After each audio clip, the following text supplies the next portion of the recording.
In Capital Electra X, you can use the Programmable Logic Controller or PLC symbol to generate input, output, or any analog module from any manufacturer. Drag and drop a single-sided or a double-sided PLC symbol onto your drawing, then right-click and select Set PLC Module.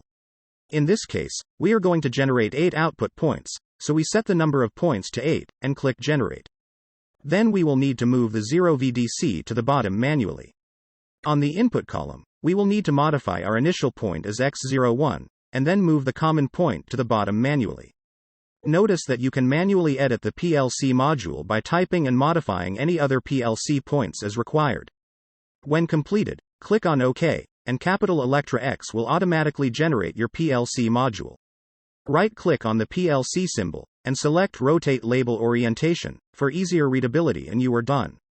If more customization is required, right-click on the symbol, and choose to hide Pilot Light. Then place manufacturer logo or any other text as deemed fit onto the symbol.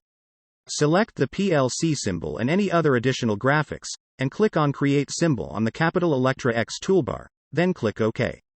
Your custom PLC symbol will now be available for your entire team, and you can simply drag and drop them onto your drawing. It is that easy. Sign up for free trial today.